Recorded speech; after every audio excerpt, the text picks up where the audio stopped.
So today's a beautiful day outside. I think it's 18, it says. We were up this morning and did some work up in the pasture, chicken pasture. Cleaning up some garbage that had been blown up in there over the winter.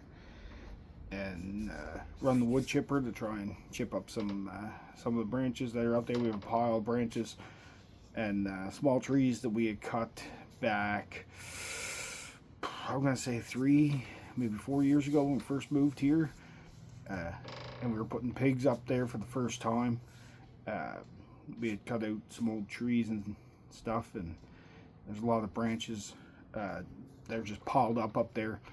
So I was up there this morning with the kids and showing my 15-year-old how to run the wood chipper. So she seemed to enjoy that. Her and Olivia were up there together. Seemed to have a great time just chipping up some branches.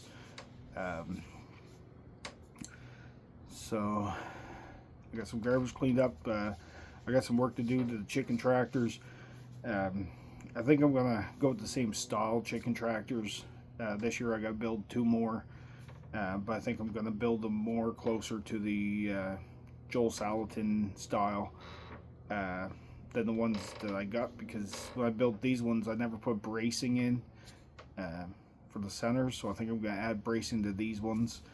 And I also have to build a tractor for the layers. Last year we had gotten 24 Zer Blues. They lay a blue egg, laying hens. And what we found was with them out free ranging out the chickshaws, we had hawks or eagles, and they were picking them out left, right, and center. And we actually ended up losing all of them to hawks or eagles, which I don't know if you know the price of. We buy them ready to lay. Shelby and I sat down and did the math one day, and it's cheaper to buy them at the ready to lay age, which is anywhere from 15 to 19 weeks you get them. It's cheaper to buy them that way than it is to buy them as day old chicks and then feed them and raise them out, plus you got the extra labor and all that. So we buy our layers pretty well ready to lay. But when you're buying them at $15, $16, $17 a bird, it don't take long for it to add up and end up losing birds. So we got 16 white leghorns, I think they are up there now. They lay a white egg. We got them inside one of our meat bird tractors right now, just to keep them contained so that if there's any hawks or eagles, they're not easily seen and taken. So I think I'm gonna figure out a tractor setup that they have like a small coop inside that they can go in, as well as this August I believe we're getting some more of the Azures, so we'll have to have a second tractor because I like to try and keep 24 in each tractor. It's the same as the chickshaws. The chickshaws are designed for 24, but where these birds that we just got this month are small, they seem to all want to pile pretty well into the one chickshaw. So as they get bigger, obviously they'll start filling out the other chickshaw. But I'm looking hard at making the Polyface Farms egg mobile. That way we can keep all of our layers, pretty well all our layers in that one egg laying area. So it'd be essentially the same as the chickshaws, just on a much larger scale. And instead of picking the eggs out from outside, we'll actually have to go inside it to grab the eggs, which isn't really a big deal for us. Yesterday we collected, I think, 31 or 32 eggs, and today so far we're at 24, I think. Now when we do our evening chores, we'll probably get a couple extra because we have a couple that lay late. But our egg production's starting to come back up good. We got another 2 weeks from today till we go to market, so for next week all the eggs that we collect will be used here, and then we'll start separating our eggs after that. And we only take the market week old, at a maximum week old eggs. Whatever's collected between the day that go to market and the next market, just so we can provide fresh eggs. So that's going to be a big thing. First batch of meat birds comes next week, so the brooder's going to get ready and everything's going to be getting ready for them. So that'll be going on this week. More work to the horse trailers happening this week. We're going to work on the farm all A some more. I don't know if I mentioned it or not, but we were able to secure 100 acres of hay about an hour from our place. So it's going to be a bit of a back and forth, but our hay supplier's out of hay, and we only have, I think, 2 square bales of hay for 3 cows, 2 adult goats, and 2 kids. So the hay is going to be last year was so dry that no one got their hay yields, but we're hoping with being able to cut this 100 acres, we'll be able to have our hay secured for the next, well, however long we're doing this. We don't, and the cost is a lot less when all you're paying is your fuel, your time, and the odd breakdown that happens. That's why getting the farm all A now is having that going is going to be a one of my higher priorities, because without the A we can't cut our hay. So this coming week I'll be working on the farm all A. I'll be working on the hay rake. I'm going to bring that down to the garage, each piece, take it apart, clean it all up, and see if we can put some paint onto it to keep it from rusting. We got tines to replace on the rake. There's some bearings that got to be greased up, oiled up, all that stuff. We got the baler, which the plunger's stuck in it right now. So once I get to that, we're going to get that plunger unstuck. We got some greasing to do on that and some cleaning up here and there. And then we can pair it up to the tractor. Once we turn it over by hand and everything works, we'll pair it up to the tractor and run on the tractor, make sure everything works right. And then once we cut some hay, which I'm hoping end of June, 1st of July, we'll be able to cut our first batch of hay here, which I was out on the highway side yesterday having a look, and there's spots that's coming up good, but there's spots that's not doing so well. So all we can do is take what we can off that. I figure the 100 acres, we're going to do one cut on it, probably August, September time frame. Because we're going to have to haul all the equipment up there, and we're probably going to be 2 weeks up there, just cutting, drying, raking, baling, and then hauling it all home. The upstairs of the barn we're going to fill. We got another building here that we're going to fill, and Shelby and I were talking about getting a couple of those tent sheds like we had the last few years. Get a couple of those set up and just use those for storing hay, because we should have a fairly decent hay yield from that 100 acres.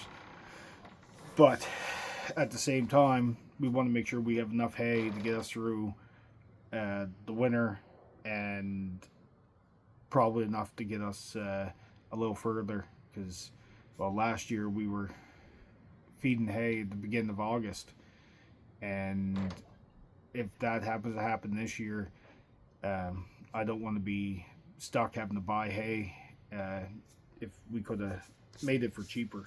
So also last year we ran the chickens on the field here beside the barn, the broilers, and we ran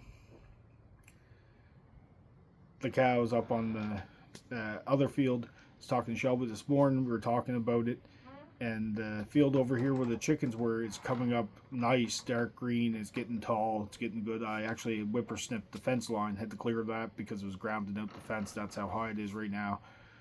Mind you, that fence is only 6 inches off the ground, but it was probably 8 to 10 inches, if not higher in some spots. So I cleaned that this morning, so the fence isn't ground out anymore. But we're thinking we might bring the cattle and the goats down on this chicken field this year, just because with the chickens over it last year and the couple of years previous, it's coming in so good compared to where the cows are normally in the summer. It's just not growing hardly at all. So I think what we're going to do is bring the cows and the goats down and put them down here by the house in that field. We'll split that into 2 or 3 sections so we can rotate them through. And if we're able to keep up with, if we keep getting enough rain that it keeps growing back with our rotational grazing, while they're on one of the 3 spots, the other 2 are resting and regrowing. So that's what we're gonna hope to do there. I hope we don't run into the issue of no grass growth again this year, because if that's the case, we're gonna have to feed hay, and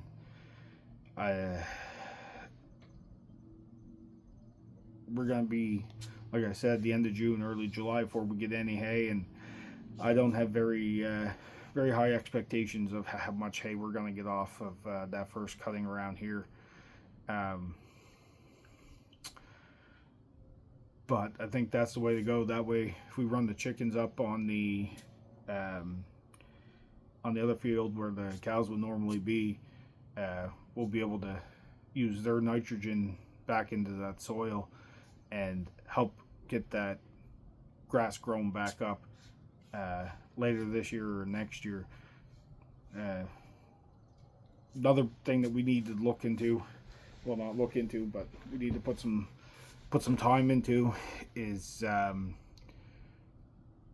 creating more pasture.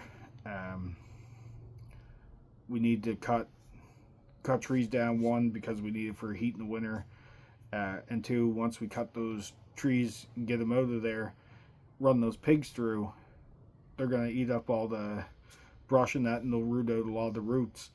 And then once they move to another area, we'll go in with the mini excavator, dig out all those stumps, and once we get the stumps out there, we'll cut them up for firewood as well, and we can level that ground out and get some grass seed planted there this year. And then if it all works out early enough that it gets done, we can run the broiler chickens over it, and their nitrogen from their waste is going to help that come up next year, and it's going to be real good for the cattle. So it's a process, but at the same time, it's what we need to do. We need to start getting things more on a rotation. Like I'm thinking if we run the cattle over here this year, then next year they go back over to the other side. And my plan, as we clear land and make more pasture, we're gonna come across, and eventually we'll meet up to the back side of the chicken pasture from where the cows normally are, with a lane into it, so then we can run the cows from one side to the other without doing anything other than moving a couple gates, opening a couple gates, and that'll, 1, keep cows out of where we don't want them, and 2, if we start on one side and run them the whole way across, well, by the time they get to the other side, the other end is where they first started, will be grown up enough that they can go back, as long as we don't get another dry dry summer like we had last year, because last year was terrible for feeding animals on pasture. Um, but it's kind of, I do a lot of stuff in the background just because it's not really something that anyone's going to want to watch, because most of the time I'll just run around like a chicken with my head cut off, just trying to get stuff done. It's like we were up in the pasture today. The girls went in the house because they were a bit warm and wanted to chill out a bit, and I brought them down. I was like, well, why bother going back up? I'll take a couple hours and try and clean this garage up a bit, because once I took the farm wall A out so that I could have some space to try and get some stuff worked on, and that didn't happen. I have less space than I did with the farm wall A in here, so I think I'm going to try cleaning some stuff up. I want to also move. I got the carrier that we used for bringing Roscoe home. I'm going to put a couple pieces of plywood on that. We're going to use that, I think, for the goat house, because they only need a 3-side shelter. So move that up, and I'll put the white mother goat and the 2 babies up in that with the electric net fencing around. Move them up over to a different spot. Then I can take their electric net fence down that they're in now, and clean up all the leftover hay and stuff, and move that shed that they've been using as a barn. I can move that to where it's meant to be, and use it as a garden shed. And once that's moved up there and in place, there's a bunch of stuff in here that's meant to go in there, so I can get that moved out of here, which is going to give me more space in here, because I have an engine hoist and a engine stand, because I bought a spare engine for the B250 that I want to get rebuilt, so that when I eventually restore that B250, I can just pull the engine out, drop that engine in, and then rebuild the engine that came out of the B250. Because if I ever happen to get a B275 or another 250 with a gas engine, I can take that gas engine out and put in the diesel engine. I like the diesel engine because they are very good on fuel. The gas engines, I don't know, because I've never owned a gas engine one, but I can only assume that they're probably a little harder on fuel. But anyway, no, so try and get some of this stuff done, cleaned up, and get stuff all together that's going up into that garden shed. Once the ground in the garden is dry enough to get the tractor and harrows in there, I'm going to go in, I'm going to disc harrow it all up, and then we're going to put the electric fence back up around it, and then Shelby's going to start planting. She's got 32 strawberry pips, I think it is, the other day. So I'm hoping over the next couple days I can get in there, harrow it up, disc it, and she can go and get those at least planted. And she has 4 greenhouses, mini little green tabletop greenhouses. I think there's 280 seeds or something in them. Anyway, she's got them started, and they're going to have to be transplanted outside soon as the last frost, so we can actually get the yield of our garden. Plus there's, I don't know how many seeds that she has that's ready to go in as soon as it's worked, and some that go in right in the ground after the last frost. So we're hoping to get a decent yield out of the garden this year. Plus we're raising animals. Once the horse trailer's done and inspected and ready to go, we're going to be on the lookout for some more cattle, bring some more cattle in.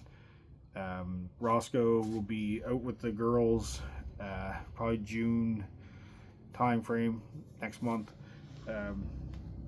Once we get him out with them, I'm hoping he'll do his job, and March, April next year, we'll have a couple calves. and if that works out, then we're gonna be having to split them, having to split the cows, and get another bull, because the thought is all the heifers that we get, we'll put in with a different bull, and we'll keep these two heifers with Roscoe, and then if we happen to buy some more heifers, we'll put them in Roscoe as well, just so that we can keep all of our lines separate down through the generations of cattle, because we need to build a cattle herd, and that's with the price of cows right now, and the price of calves, bulls, all that. It's the Charolais and the Jersey won't give us big meat cows, but they'll give us some decent beef. And that being said, we keep the heifers from Roscoe, and one of the girls, they should be a decent little dairy cow, so we'd be able to keep ourselves in milk for a while, which would be nice. We miss having the raw milk, because we used to make butter with it, we used to make cheese with it, we used to make a whole bunch of stuff. So that's the plan there. But anyway, I'm gonna stop talking and try and get some of this garage cleaned up, so that I can get something done for the next hour or so, and then I gotta start supper. So anyway, thanks. Have a good day.